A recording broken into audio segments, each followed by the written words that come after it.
Good morning. കേരളത്തിൽ ഇന്ന് ഒരു അപകട വാർത്തയുമായാണ് കയറുന്നത്. തിരുവനന്തപുരം പാപ്പനംകോട് KSRTC ബസ് ഒരു കടയിലേക്ക് ഇടിച്ചു കയറിയിരിക്കുന്നു. അവിടെ ഞങ്ങളുടെ പ്രതിനിധി രജിത്തുണ്ട്. ഇപ്പോൾ രജിത്തിനോട് ചോദിക്കാം വിവരങ്ങൾ. രജിത്ത്, എന്താണ് സംഭവിച്ചത്?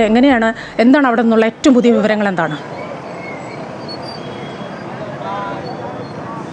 മായ, പാപ്പനംകോട് KSRTC ബസ് സ്റ്റാൻഡിന് സമീപമാണ് ഈ സംഭവം ഉണ്ടായിരിക്കുന്നത്. KSRTC ഡിപ്പോയിൽ നിന്നും സർവീസ് ആരംഭിച്ച ബസ്സാണ് തൊട്ട് മുമ്പിലുണ്ടായിരുന്ന ലക്കി സെൻറ്ററിലേക്ക് ഇടിച്ചു കയറിയിരിക്കുന്നത്.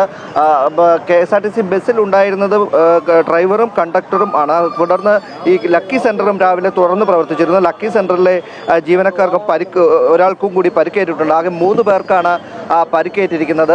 സർവീസ് ആരംഭിക്കുന്നതിൻ്റെ ഭാഗമായി അവിടെ നിന്നും KSRTC സ്റ്റാൻഡിൽ നിന്നും ആരംഭിച്ച ബസ് അത് നേരെ വളരെ വേഗത്തിൽ ഇങ്ങോട്ടേക്ക് എത്തുകയായിരുന്നു എന്നാണ് ദൃക്സാക്ഷികൾ പറഞ്ഞത്. ഇവിടെ അടുത്ത് ഈ KSRTC സ്റ്റാൻഡിന് സമീപത്ത് തന്നെ ലോട്ടറി കച്ചവടം നടത്തുന്ന ഷോപ്പിലേക്കാണ് ഈ ബസ് ഇടിച്ചു കയറുകയും ചെയ്തത്.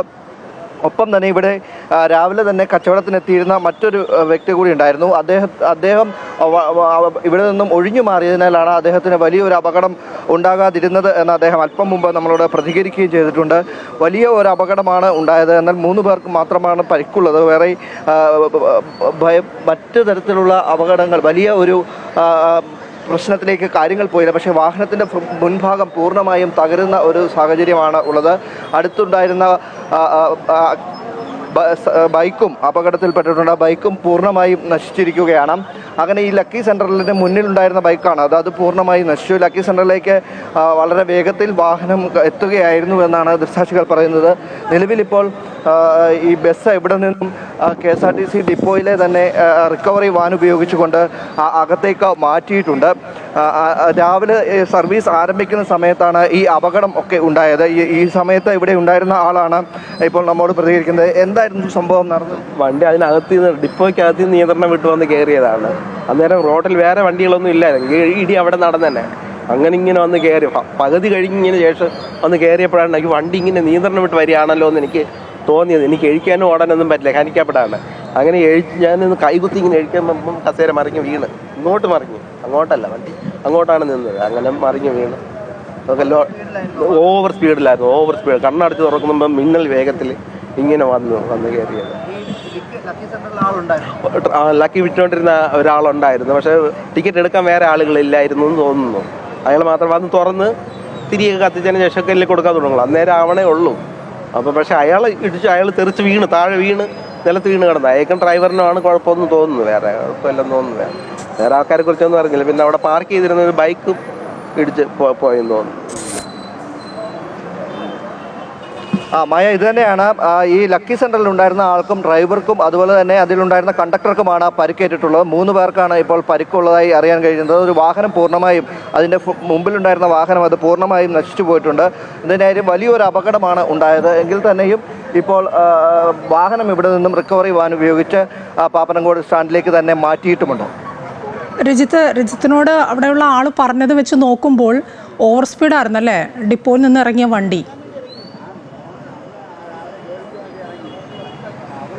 ഈ നിയന്ത്രണം വിട്ട് വരികയായിരുന്നു എന്നാണ്. എന്താണ് കാരണം എന്നത് സംബന്ധിച്ച് വ്യക്തതയില്ല. വളരെ വേഗത്തിലാണ് വാഹനം വന്നത്. ഓവർ സ്പീഡിൽ തന്നെയാണ് വാഹനം വന്നത്. എന്താണ് സംഭവിച്ചത് എന്നത് സംബന്ധിച്ച് വ്യക്തതയില്ല. നിലവിലിപ്പോൾ രാവിലെ സർവീസ് ആരംഭിക്കുന്നതിനായി ഇറങ്ങിയ വാഹനമാണ് എന്നാണ് നമുക്ക് മനസ്സിലാകുന്നത്. അതിൽ കണ്ടക്ടർ ഉണ്ടായിരുന്നു, ഒപ്പം തന്നെ ഡ്രൈവറും ഉണ്ടായിരുന്നു. വാഹനം വളരെ വേഗത്തിൽ സ്റ്റാൻഡിൽ നിന്ന് ഇറങ്ങുന്ന സമയത്ത് വളരെ വേഗത്തിൽ ഇങ്ങോട്ടേക്ക് എത്തുകയായിരുന്നു. അതിൽ നിന്ന് നമുക്ക് മനസ്സിലാക്കാൻ കഴിയുന്നത് സ്റ്റാൻഡ് നേരെ എതിർവശത്തുള്ള കടയിലേക്കാണ് ഇടിച്ചു കയറിയിരിക്കുന്നത്. വാഹനത്തിൻ്റെ നിയന്ത്രണം വിട്ട് വാഹനം ഇങ്ങോട്ടേക്ക് എത്തുന്ന ഒരു സാഹചര്യമാണ് എന്നാണ് നമുക്ക് മനസ്സിലാകുന്നത്. ഡ്രൈവറുടെ വാഹനത്തിൻ്റെ മുൻഭാഗം പൂർണ്ണമായും നശിച്ചിട്ടുണ്ട്. ഡ്രൈവർക്കാണ് കൂടുതലും പരിക്ക് പറ്റിയിട്ടുള്ളത് എന്നാണ് മനസ്സിലാകുക. ഒപ്പം തന്നെ ഈ ലക്കി സെൻറ്ററിലെ ജീവനക്കാരനും പരിക്ക് പറ്റിയിട്ടുണ്ട് എന്നാണ് നമുക്ക് മനസ്സിലാക്കുന്നത്. ഇവരെ 3 ഡ്രൈവറെയും അതുപോലെ തന്നെ ലക്കി സെൻറ്ററിലെ ജീവനക്കാരനെയും അതുപോലെ തന്നെ കണ്ടക്ടറെയും ആശുപത്രിയിലേക്ക് മാറ്റിയിട്ടുണ്ട്. KSRTC ബസ്സിൽ തന്നെയാണ് ഇവരെയും അവിടേക്ക് എത്തിച്ചിരിക്കുന്നത്. എന്തായാലും അല്പം മുമ്പ് നടന്ന അപകടമാണ്. അത് വലിയൊരു അപകടമാണ്. കാരണം ഇപ്പോൾ നമ്മൾ പ്രതികരിച്ച ആൾ, അദ്ദേഹം ഈ ലക്കി സെൻറ്ററിൻ്റെ തൊട്ടടുത്ത് തന്നെയാണ് ഇരിക്കുന്നത്. അദ്ദേഹം ഹാൻഡിക്യാപ്റ്റിലൂടെയാണ്. അദ്ദേഹത്തിന് പെട്ടെന്ന് എഴുന്നേറ്റ് മാറാൻ കഴിഞ്ഞില്ല എന്ന് അദ്ദേഹം തന്നെ വ്യക്തമാക്കുന്നു. എന്തായാലും വലിയൊരു അപകടം ഉണ്ടായിരിക്കുന്നു. ബസ് ഇവിടെ നിന്നും റിക്കവറി വാൻ ഉപയോഗിച്ചുകൊണ്ട് അകത്തേക്ക് മാറ്റുകയും ചെയ്തിട്ടുണ്ട്. പരിക്കേറ്റവരെ ആശുപത്രിയിലേക്ക് എത്തിച്ചിട്ടുമുണ്ട്. മായ. രജിത്താണ് പാപ്പനംകോട് നിന്ന് വിവരങ്ങൾ നൽകിക്കൊണ്ടിരുന്നത്. പാപ്പനംകോട് ഡിപ്പോയ്ക്ക് അടുത്താണ്. ഡിപ്പോയിൽ നിന്ന് പുറത്തേക്ക് ഇറങ്ങിയ KSRTC ബസ്സാണ് തൊട്ടടുത്തുള്ള കടയിലേക്ക് ഇടിച്ചു കയറിയത്. ഇവിടെയുള്ള ലക്ഷ്മി ലക്കി സെൻറ്റർ, ദൃശ്യങ്ങളിൽ നിന്ന് തന്നെ അത് വ്യക്തമാണ്. കടയിലേക്ക് കയറുന്നു. കടയിലുള്ള ആൾ, അതുപോലെ കടയിൽ മറ്റാളുകളൊന്നും ഉണ്ടായിരുന്നില്ലെന്ന് രജിത്ത് പറയുന്നുണ്ട്. അവിടെ ഉണ്ടായിരുന്ന ആൾ, ഒപ്പം ഡ്രൈവർ, അതുപോലെ തന്നെ കണ്ടക്ടർ, ഇവർക്കൊക്കെ പരിക്കേറ്റിട്ടുണ്ട്. ആശുപത്രിയിലേക്ക് മാറ്റിയിട്ടുണ്ട്. അടുത്തുള്ള വാഹനങ്ങളൊക്കെ തകർന്ന മട്ടുണ്ട്. അവിടെ നിർത്തിയിട്ടിരുന്ന വാഹനമായിരിക്കണം. അതാണ് ദൃശ്യങ്ങളിൽ നിന്ന് മനസ്സിലാക്കാനാവുന്നത്.